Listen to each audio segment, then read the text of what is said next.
Praise the lord. సామెత నేర్చుకుందామా? సామెతల గ్రంథం 20వ అధ్యాయం 1వ వచనం. ద్రాక్షారసము వెక్కిరింతల పాలు చేయును, మద్యము అల్లరి పుట్టించును, దాని వశమైన వారందరూ జ్ఞానము లేనివారు. ద్రాక్షారసము మద్యము మత్తును కలిగించేది. ఈ రోజుల్లో చాలామంది ఈ యొక్క మద్యపానానికి అలవాటై వారి జీవితాలని చాలా పాడు చేసుకోవడం మనం చూస్తూనే ఉన్నాం. ఈ అలవాటు కుటుంబాన్ని పాడు చేస్తుందని, వారి ధనాన్ని పాడు చేస్తుందని, వారి ఆరోగ్యాన్ని పాడు చేస్తుందని, చివరికి వాళ్ళ ఆత్మీయ జీవితాన్ని కూడా పాడు చేసి నిత్య నరకానికి పాలు చేస్తుందని తెలిసి కూడా ఈ మద్యానికి బానిసలైపోతున్న వాళ్ళు చాలామంది ఉన్నారు. ఆ మద్యపానం యొక్క వశమునికి వెళ్ళిన వారు అందరూ జ్ఞానము లేనివారనంట. ఈరోజు ఈ సామెత వింటున్న ప్రియ సహోదరుడా, సహోదరి, జాగ్రత్తగా ఉంటున్నావా?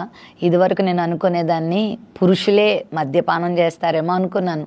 కానీ నేటి దినాల్లో ఆయా స్థలాల్లో చూస్తూ ఉన్నప్పుడు స్త్రీలు కూడా ఘోరాతి ఘోరంగా త్రాగుతున్న వారు లేకపోలేదు.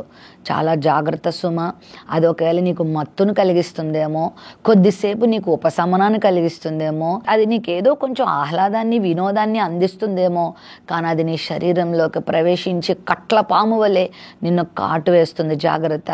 మద్యము నీకు అవమానాన్ని కలిగిస్తుంది, విక్రింతల పాలు చేస్తుంది, దరిద్రానికి గురి చేస్తుంది, విలువ లేకుండా చేస్తుంది, నీ జీవితాన్ని నాశనం చేస్తుంది, నీ కుటుంబాన్ని పాడు చేస్తుంది. జాగ్రత్త. అన్నా, తమ్ముడు, చెల్లి, అక్క, మద్యపానానికి అలవాటు పడుతున్నావా? జాగ్రత్త. మంచి ఆహార పదార్థాలు తీసుకో, చక్కని పానీయాలు తీసుకో, నీ శరీరానికి ఆరోగ్యం కలిగించే చక్కని పళ్ళ రసాలు తీసుకో, లేకపోతే చక్కని ఆహారం తీసుకో. అంతేగాని దేవుని వాక్యం వద్దని చెప్పింది, ఇదిగో నీ ఆరోగ్యానికి హానికరం అయ్యేది ఎందుకు తీసుకుంటావు? ఎందుకు జీవితాన్ని పాడు చేసుకుంటావు? మానాలనుకుంటున్నావు, మానలేకపోతున్నావా? ప్రభు దగ్గరికి రా, ప్రభువుని సహాయం అడుగు. ప్రభు నీకు సహాయం చేస్తారు. దానిని విడిచిపెట్టేలా, దాన్ని అసహించుకునేలా దేవుడు చేస్తాడు.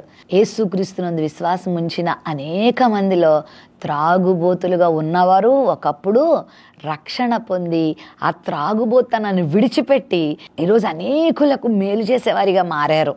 ఆనాడు వారు ఖర్చు పెట్టిన ధనం, ఆ త్రాగుడు కోసం వెచ్చించినటువంటి ఆ బలం, వాటన్నిటిని ఈరోజు మంచి పనులకు వినియోగిస్తున్నారు. తెలుసా? దేవుడు నీకు ఆ శక్తి ఇస్తాడు. అలా త్రాగి కుటుంబాన్ని పాడు చేసుకోవద్దు, మీ పిల్లల్ని పాడు చేసుకోవద్దు, మీ ఆరోగ్యాలు పాడు చేసుకోవద్దు.